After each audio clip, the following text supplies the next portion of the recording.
Hello friends, MPPSC notes with सपना में आपका स्वागत है।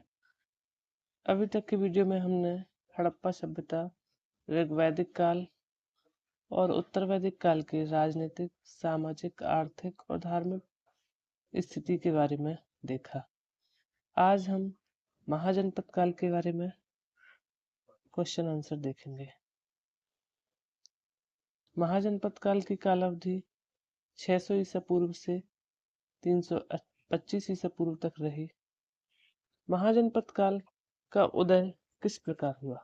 जैसे कि हमने देखा, हड़प्पा सभ्यता एक नगरीय सभ्यता थी जिसका पतन हुआ और वैदिक संस्कृति का विकास हुआ जो कि ग्रामीण सभ्यता थी। वैदिक संस्कृति में ऋग्वैदिक काल आया जिसमें सबसे छोटी इकाई, प्रशासन की सबसे छोटी इकाई जन थी। ऋग्वैदिक काल के बाद उत्तर वैदिक काल आया इसमें ऋग्वैदिक काल में प्रशासन की सबसे बड़ी इकाई जन थी। उत्तर वैदिक काल में जन का स्थान जनपद ने ले लिया और महाजनपद काल में जनपद और अधिक आकार में बड़े हुए और उसका स्थान महाजनपद ने ले लिया। महाजनपद का उदय किस प्रकार हुआ, यह एक इम्पोर्टेंट पॉइंट है। ईसा पूर्व 6वीं शताब्दी में नवीन तकनीकों का प्रयोग किया जाने लगा और कृषि प्रणाली, लोहे के आविष्कार से कृषि प्रणाली का जन्म हुआ जिससे उत्पादन अधिक होने लगा। उत्पादन अधिक हुआ जिससे बड़ी बड़ी बस्तियों का निर्माण हुआ। बड़ी बस्तियों से उत्तर वैदिक काल में जो जनपद थे उन जनपदों का स्थान महाजनपद ने ले लिया। इस प्रकार एक काल क्रम निर्धारित है, हमें कोई रटने की आवश्यकता नहीं है। यह आंसर आपके कंसेप्ट को क्लियर करने के लिए है। हमें मेंस में यदि अच्छे आंसर लिखना है तो हमें कंसेप्ट क्लियर होना चाहिए। यदि हमारे कंसेप्ट क्लियर होंगे हमारे मार्क्स अच्छे रहेंगे। रटने की कोई भी चीज हमें एग्जाम में याद नहीं रहती है, इसलिए आप मेरे साथ में एक कॉपी पेन, मेरे साथ साथ अपने नोट्स बनाते चलिए। एक कॉपी पेन रखिए, जैसा मैं आपको बता रही हूँ वह अपने नोट्स पे लिखते जाइए। जैसे कि सबसे पहले कोई भी क्वेश्चन आता है हमें 4 पॉइंट याद रखना है।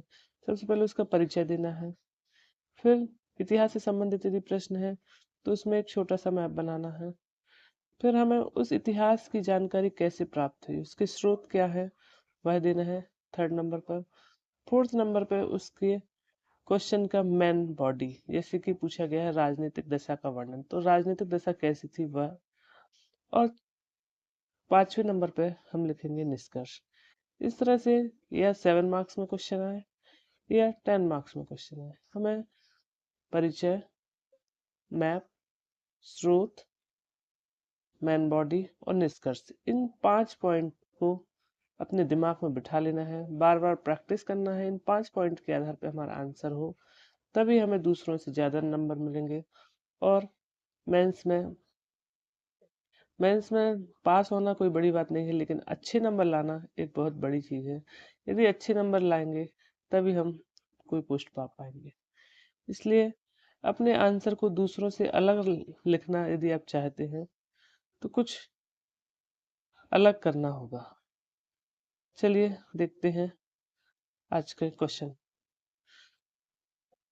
महाजनपद महाजनपद मैंने आपको बताया कि जनपदों का स्थान महाजनपद ने ले लिया, इनके आकार बड़े हो गए।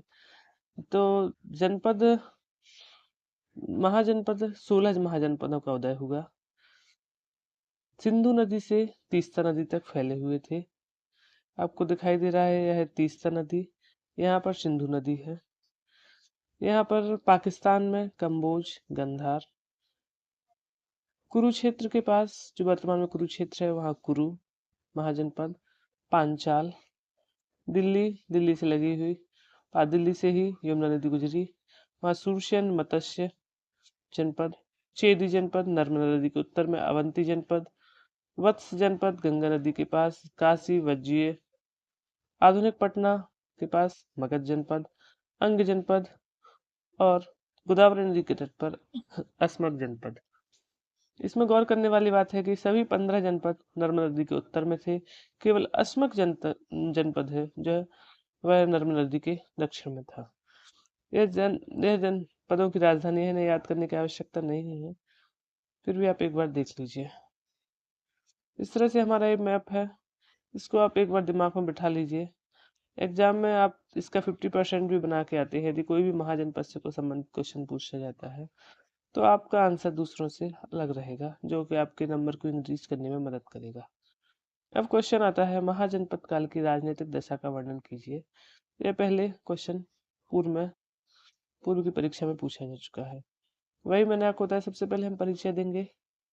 परिचय में क्या लिखेंगे?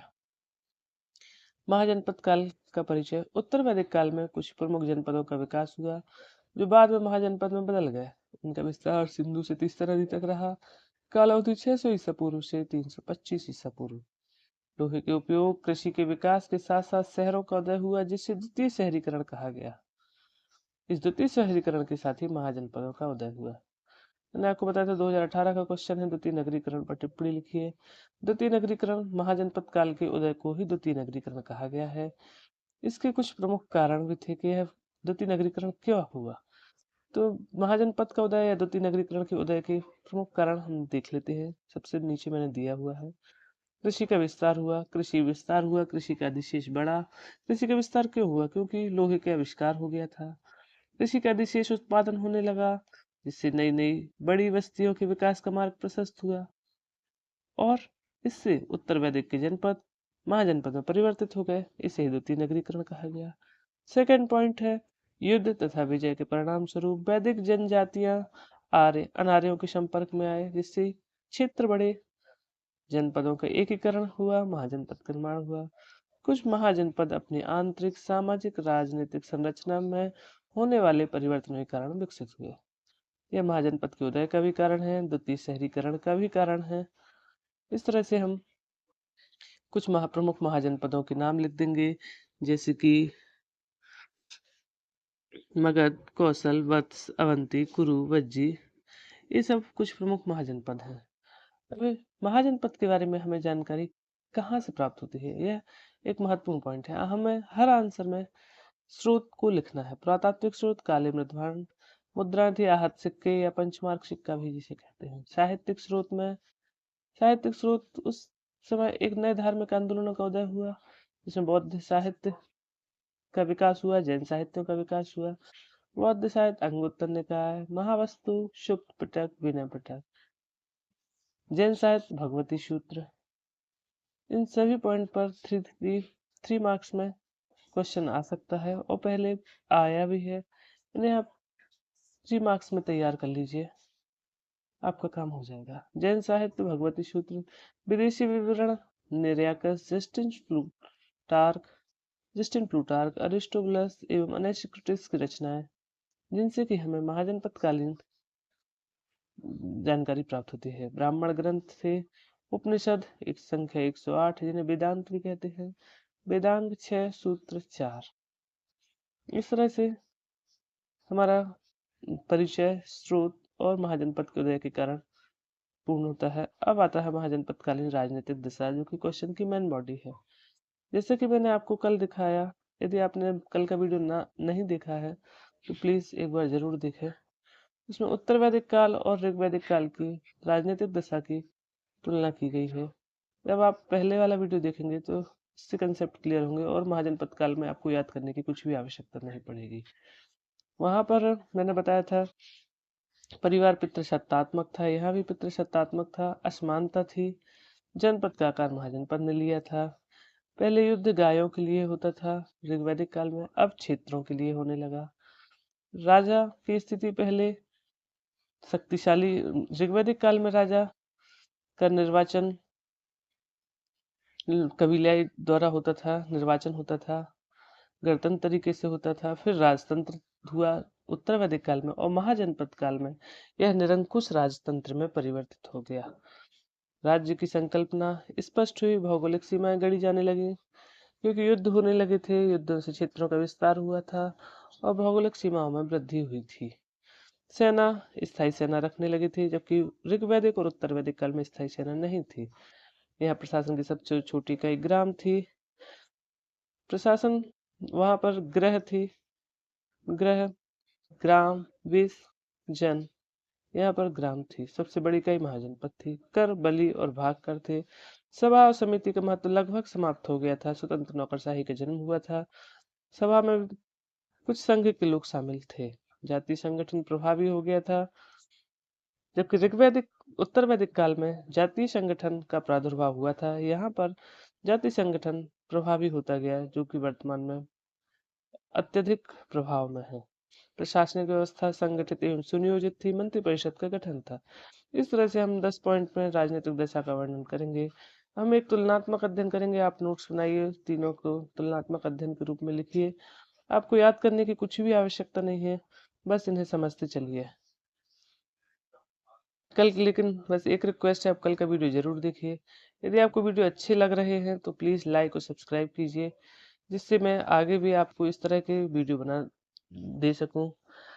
यदि आप लाइक करते हैं तो मेरा भी मनोबल बढ़ता है और मैं आगे के वीडियो बनाऊंगी। आपके लिए मैं कोशिश करती हूँ मुख्य परीक्षा के सभी टॉपिक को कवर करके एक संक्षिप्त रूप में दूं, ताकि आपकी एक हैबिट बने और आप इस तरह के आंसर लिख के अपना सिलेक्शन पक्का कर सके।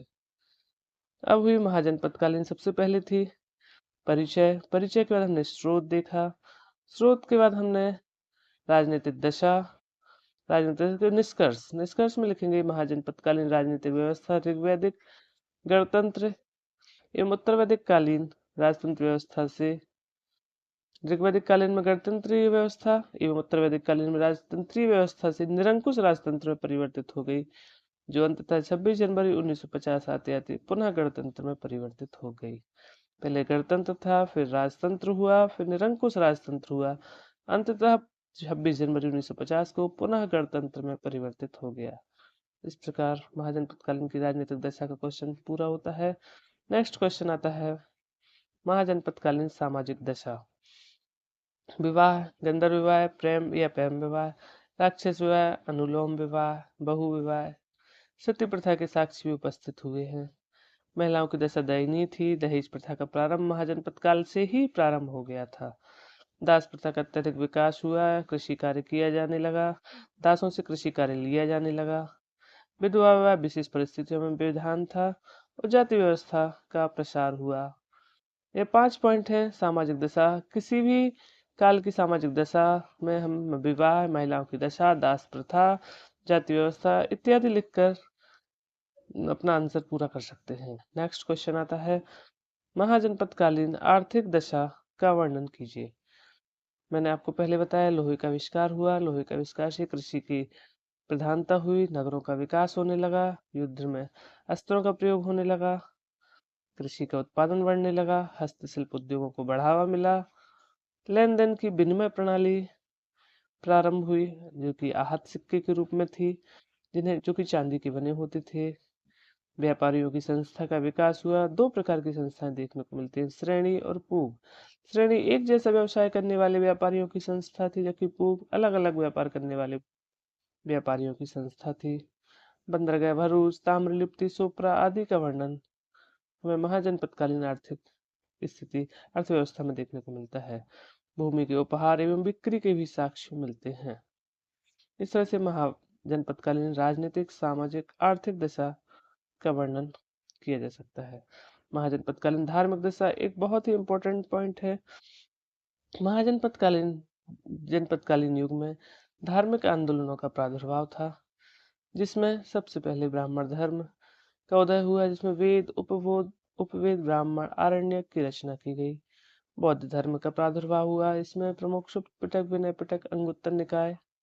जैन धर्म आगम, भगवती सूत्र की रचना हुई। उपनिषद, षड्दर्शन, छांदोग्य उपनिषद, मुंडकोपनिषद, ये सभी उपनिषद हैं। इनकी संख्या 108 है। अन्य धार्मिक संप्रदाय जैसे आजीवक, भौतिकवादी, उच्छेदवाद, अक्रियावादी, इन सभी का प्रादुर्भाव हुआ। इन सब की डिटेल को आप अपने नोट्स में तैयार कर लीजिए।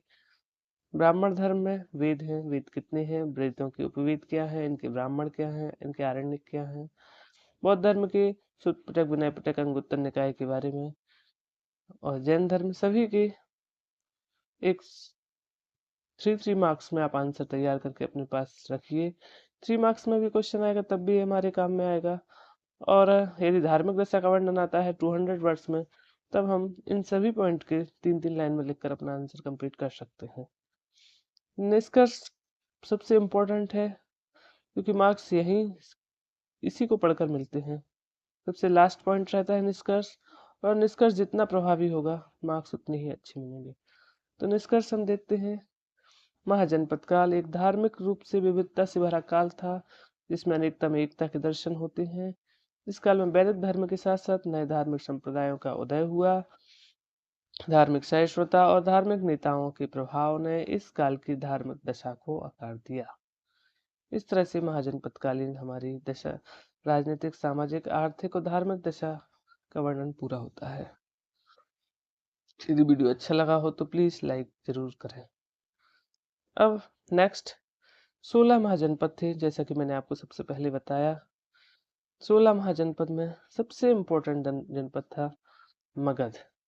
मगध जो कि वर्तमान क्षेत्र पटना, गया, शाहाबाद में है। इसकी राजधानी राजगृह या ग्रीवरस थी। इस वंश मगध महाजनपद का सबसे पहले उदय किस कारण से हुआ, इसके बारे में हम जानते हैं। क्वेश्चन आया है मगध के उदय के कारण लिखिए। तो हम परिचय देंगे सबसे पहले। 600 ईसा पूर्व 325 16 महाजनपद का उदय हुआ। स्रोत ब्राह्मण बौद्ध जैन ग्रंथ। उदय के कारण क्या क्या थे, एक हम छोटा सा मैप बना देंगे। मगध को दिखाएंगे। वर्तमान में पटना गया के पास मगध का महाजनपद मिलती है। सिंधु और तीस्ता नदी के बीच में जनपदों का विस्तार मिलता है, महाजनपदों का विस्तार मिलता है।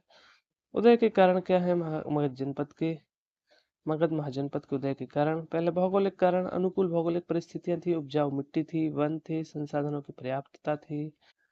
इसकी राजधानी ग्रीवराज राजगीर या जो राजगृह थी वो सामरिक दृष्टि से महत्वपूर्ण थी। नगरीकरण तथा आहत सिक्कों से मगध का उत्कर्ष बढ़ा। यहाँ रूढ़िवादिता का पतन हुआ। तर्कों के आधार पर बातें की जाती थी। शासकों की साम्राज्य विस्तार की लालसा। ये 5 पॉइंट हैं जो कि हमें मगध के उदय के कारण दिखाई पड़ते हैं। इस तरह से हम मगध के उदय का कारण को 7 मार्क्स से 60 वर्ड में लिख सकते हैं। क्वेश्चन जो भी आता है, लेकिन हम यदि शुरुआत एक सिस्टमेटिक तरीके से और अंत उसका सिस्टमेटिक तरीके से करते हैं तो हमें भले ही हमें आंसर कम पता हो, लेकिन मार्क्स हमें अच्छे ही मिलते हैं। मगध के पुराणों के अनुसार मगध पर सबसे पहले बृहद्रथ वंश ने शासन किया, जबकि बौद्ध ग्रंथ के अनुसार हरेक वंश का सर्वप्रथम शासन था। मगध पर शासन के संबंध में कोई निश्चित प्रमाण नहीं है। पुराण का कहना है कि यह बृहद्रथ वंश का शासन था, जबकि बौद्ध ग्रंथ से हमें पता चलता है यहाँ हरेक वंश का शासन था। तो सबसे पहले हम बृहद्रथ वंश में राजा बृहद्रथ थे इसके संस्थापक, और उसके बाद उनका पुत्र जरासंध ने यहाँ पर शासन किया। और बौद्ध धर्म के अनुसार हरेक वंश इसे पितृहंता वंश भी कहते हैं। क्यों? क्योंकि इन्होंने अपने पिता की हत्या करके शासन पाया, इसलिए इसे पितृहंता वंश भी कहा जाता है हरेक वंश को। हरेक वंश के प्रमुख शासक निम्न हैं। सबसे पहले शासक है बिंबिसार, जिसे श्रेणिक भी कहते हैं। बिंबिसार के बाद आता है अजातशत्रु। अजातशत्रु ने अपने पिता का वध किया। अजातशत्रु के पुत्र ने अपने पिता उदयन ने अपने पिता अजातशत्रु का वध किया। तो अजातशत्रु का नाम खुड़िक था, बिंबिसार का नाम श्रेणिक था। बिंबिसार, अजातशत्रु, उदयन, फिर शिशुनाग वंश का उद्भव हुआ। शिशुनाग वंश में का राजा शिशुनाग था। शिशुनाग के बाद कालाशोक आया। कालाशोक के बाद नंदवंश। नंदवंश के संस्थापक महापद्म नंद, जिसे उग्रसेन भी कहते हैं, और फिर घनानंद। इस तरह से यह शासकों का कालक्रम रहा। हरेक वंश, शिशुनाग वंश और नंदवंश। तो फ्रेंड, आज का टॉपिक समाप्त होता है। आप बताइए आज का वीडियो कैसा लगा। कल हम महाजनपद कल के शासकों के बारे में डिटेल से अध्ययन करेंगे। इन शासकों के संबंध में प्रश्न हमसे पूछे जाते रहे हैं, और साथ ही हम कुछ विशेष धर्म जैसे भागवत धर्म, जैन धर्म, बौद्ध धर्म, शैव धर्म के बारे में क्वेश्चन आंसर देखेंगे। प्लीज कमेंट करके जरूर